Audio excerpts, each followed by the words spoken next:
Super Samoan, Mark Hunt is the real-life Rocky story. From tough upbringings and many mistakes that landed him in prison, he changed his life and became one of the most successful UFC heavyweights of all time. He's also one of the most popular Australian and New Zealander sports stars. The KFC King, famous for his step-in right hook, his crushing uppercuts, and of course, his walk-away knockouts. Most fighters will go straight to the ground and finish the job if they connect with a big shot. But if you're Mark Hunt and he hits you, there's no point. You're done. He's an amazing guy. He loves a laugh, and he joins us today to give it an insight into his life. Welcome, Mark Hunt. I appreciate it, man. Thanks for having me on your show. A lot of our listeners are split between just mad sports fans and youngsters who are striving to be something in their lives. A lot of the youth that we reach out to have had a real tough upbringing, which why makes your story, I guess your story connects with those young fellas. You're one who have gone through struggles in life and made mistakes, but developed to be, I guess, really successful in the long run. The kids can't wait to hear your story, and I have a couple of questions for you. But I guess first of all, before we get into all that, you have a big fight coming up. How's the preparation going? Oh, I don't know if they've announced it or not, but I don't know. I don't know if I can speak about it yet, to be honest, especially about that. Yeah, no, that's fine. We all know your expert status in the UFC, and I'm sure you're always sharpening your boxing throughout your career. But do you see any challenge in transitioning from MMA to boxing? Well, it's I'm actually sitting here with one of my trainers, Richie Fogarty. Maybe he can enlighten you about that. Yeah, that sounds great. Yeah. Hi, Richard. Hi. Yeah, basically just it's not really when you're sort of training someone like Mark, it's you don't have to really show a person like him how to actually hit someone or fight. Yeah. So I think when he's been doing it for 30 odd years, it's just more, it pretty much comes down to, you're only using the two hands. Yep. And then obviously footwork is a big thing. And then, because in MMA, obviously you put most of your weight on your front foot because you don't want to be taken down. So you've got to have your hips low. Yeah. Just the changing of that for us, really, my brother and I, is just to really point out those certain little things for the boxing stance. Distributing weight on which foot, and just being in a position where instead of punching like MMA guys, they'll do a lot of punching and then they'll move out. Yeah. Because obviously get taken down. So we sort of, with the boxing side of things, when you throw a combination and your footwork and your foundation strong, then we want you to, in our style, which is a Mexican sort of walk-up style, we want obviously to make a mistake, want you to make a mistake. So by the time you make a mistake, one, our footwork and our foundation's right, but when you're throwing combinations, you get to stay in that pocket and box. Yep. Where a lot of them go, they'll throw, when they're not in the red zone, they'll throw the punches, then they'll move out. Just for that sort of thing when they've been in MMA for so long, because I think as soon as they throw a punch, they're going to be getting taken down. Correct, so yeah. You don't have to worry about that so much. Yeah, as I say, it's not like a lot of info you've got to teach someone like Mark. It comes naturally, too. Naturally, he's got a great eye for the fight. He's got great positioning, like he knows when to hit and how to use his power. Yep. And there's a lot of things that he can explain himself where he gets to see, himself fighting the opponent outside of his body, so to speak. So he can positioning. And it's really just for us, and I've obviously known him for a long time, is just his position of feet, and explaining, you're allowed to stay in there. You're not going to get kneed. You're not going to get elbowed. So it's really just, changing the mindset with the foundation of footwork, really, from our side of things. Yeah, great. Awesome. A question we have, I guess, from one of our listeners is what was life like for you growing up as a kid? You were born in New Zealand, is that correct? Correct. I was born in NZ, and I spent I left NZ when I just got out of jail for the second time as a 21-year-old, and I moved here to Oz. Funny thing is, because it was a good time. A friend of mine had a chance to move to Oz, and his brother was living here, and he said, "Would Mark like to go over there?" And I didn't even have just got out of jail, didn't have a cent though, and my brother paid for me.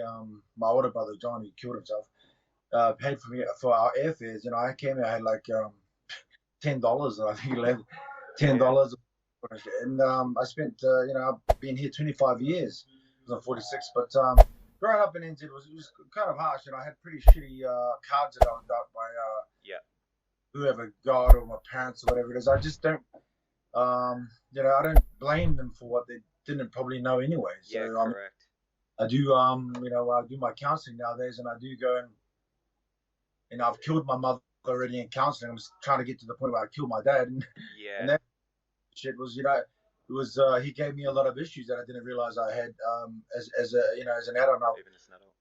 Yeah, I've had these issues from childhood. So I've recently just broken up with my ex for from Jules for 23 years being together, but she's had to put up with my issues for a long time. I didn't know what it stemmed from, but it all stemmed from my childhood issues. Every issue I had with trusts, of everything like that has come from my childhood, and dealing with it now as a 46-year-old is never too late to do it. Even me as a skeptical person, going to counselling was like something I thought I'd never do. Yeah, but that's right. Open up to some stranger about you as a person. I feel it's kind of different because I'd written a book. Well, I didn't write the book.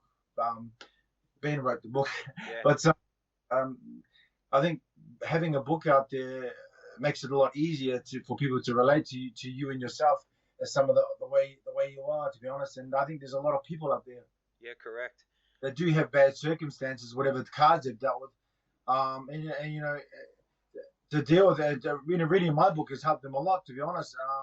I just feel there's always a better way to do things. You can't just keep going the wrong track. As a youth, I grew up really rough. I used that as an excuse to be a bad child teen. Yeah.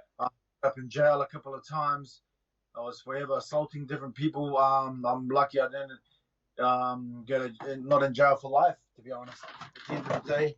And Yeah, that's good to know, because like you just said with the book, I guess with the kids, it gives them that insight that you can talk and see, I guess, professional help to really make changes, or to really open up and start to deal with things like you have. And I guess the kids will be able to realize now about that you still you're still challenged with some of these things all the way to throughout your adulthood as well, but you're able to still deal with it. Yeah, it's not about making change. You have to make a change. I mean, otherwise you'll never deal with these issues as an adult. Yeah. Growing up, and that's what actually happens a lot. I mean, I think if people stay quiet and don't talk about things, it ruins, their quality of life later on in life as they grow. It almost cripples you, basically. Yeah. Well, not almost. It does cripple them. There's stunts there. I'm a 46-year-old guy with a 13-year-old mind. Probably, I'd say. Yeah. And there's a lot of people out there that are struggling in this sort of like this with these sort of things. What is one piece of advice you could give to the youth that are really striving to be something, like especially the ones that have had a tough upbringing, have made mistakes, and I guess they're stuck in some of those patterns? What's one piece of advice you could give to really help them develop and start to make a difference in their life? I mean, not to use an excuse of the cards you've done as your life for where you end up. At the end of the day, seek help, speak to someone.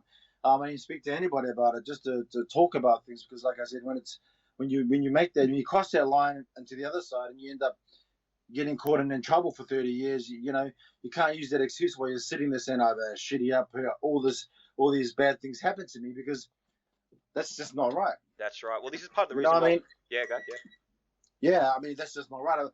And there's always, like, I know people that have been in worse situations. I know, another guy that Ben wrote a book of Deng. He's a child soldier. Yeah. He was taken at 8 years old. I was homeless at 8 years old. He was fighting a war at 8 years old. Yeah. So the country defines the circumstances, and they were in wars over there. Well, we're pretty lucky over here. There's no, there wasn't that much war here. So, that's the way I feel with that. For those kids in trouble, reach out to people, anybody. Yeah. And seek help. Because it's not weak to seek help. You need help. Correct. Yeah. Well, that's what we spoke about. Is we talk about who can we go see, because a lot of the kids don't really have, I guess, or they don't think they can, maybe. But there are people there that they can go seek help for. Now, I know religion, I guess, is important to you. Was religion always in your life? I know for some of the kids, they do look at religion to help with some of the challenge or things they're going through. How has religion impacted you? Well, look, as a kid, I grew up, and my parents were really religious, and I hated church because of that. My dad was he was good one day of the week, and the rest of the week he was the devil. Yeah. He molested my sister. He beat us up daily. So I thought church was why the fuck was everyone going to church to worship some Yeah. invisible person or this and that? But the funny thing is about that, I was speaking to someone every time I was in trouble. Now people get into trouble, they call the cops. Yeah. But I was always talking to someone. I don't know who it was. I always thought it was God or someone of higher power about the shitty circumstances, and speaking to that person, whether it be me just being crazy and shit. But this is how it was. I think a lot of these kids speak to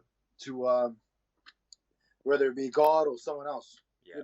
Yeah, correct. All right, I've got a couple of questions from the kids, if you don't mind. What is the highlight of your career? And although your career is not over as such as yet, but what's your highlight, I guess, to date? The highlight of my career is being 46 years old. Being able to sit in a two-man sauna with 4 guys and laugh about my life. It's what's so funny. It's say hi. Say hi. Hey guys, how are you? So we're sitting in the sauna just talking, and I think the highlight of my career in my life is I've been blessed to be able to do what I've done for like 33 years as a professional, 22 years, and help share my story to try and help others. Yeah. And to meet the Mullet Lord as well. And to meet the Mullet Lord. The Mullet Lord. There you go. So yeah, just there's no. I mean, like my career is still going, and I've got 2 massive lawsuits that's going to change the face of sport and fighting and gambling and everything. And that's the trust lawsuit you took about there. Yep. My personal lawsuit and the antitrust lawsuit, but not being quiet about my circumstances. I mean, if you have issues, whether be anything, I think the worst thing is being quiet about it because no one can deal with it. Yes. Unless you deal with it yourself. I mean, if you're getting abused or do anything in that sort of aspect, I mean, you've got to say something about it, otherwise nothing can be done about it. Yeah, well, that's one of the qualities that you'll become an angry young man like I was and just assaulted everyone. Yeah, correct. You looked at me funny, I assaulted you. Yeah, and that's not a right thing to do because you ended up in jail like I did, and I was lucky not to be spending a lot of my time with the rest of the losers behind bars making excuses, blaming this person for why I'm sitting here doing life. Yeah, I'm actually sitting in a 2-man sauna with 4 guys, which is really cool. Which is which is even better than actually. I don't know. Sometimes the door's locked. This might be a jail. No different. Yeah. Another one is actually. Well, there's a lot of difference. We can walk out the door and go. Yeah, true. That's one of the qualities we actually really like about you, Mark, is that you're able to really stand up for yourself, be vocal, be passionate about what you believe in, what's right and wrong, without stepping over the line and really getting yourself into trouble. One of the actually viewers wanted to know though is that with your upcoming fight, you are red hot favourite. Do you believe you would win and knock out your opponent, although this is going to be your first boxing match in a long time? Well, I'm always going into a fight optimistic. I'm not. I don't really take anyone lightly, but I've met Paul a couple of times. We've had lunch a couple of times. He's a good dude, man. I just don't know why he tried to pick up the old guy for, but. Yeah. Hey man, it is what it is. But this old guy's got a lot of sting, man. That's right. Yes. He's got a lot, and to finish his career, he's going to be happy. So, but I don't think. Well, he called me the other day a couple of times, but it is what it is. We'll see what happens. Yeah. Hopefully they'll be announcing it soon, and then we can get this one done and dusted and move on from there. Awesome. Mark, look, thank you for your time and maybe do something similar with you in the future. Man. I'd love to help and talk to any of the kids anytime, man. Just you got my number. Yeah, awesome, legend. Well, thank you for your time. I'll let you sweat it out with your mates there in the sauna, but and I'll head off. Buddies. I've got to head off and do some. Well, anyway, thanks. Thanks for having this.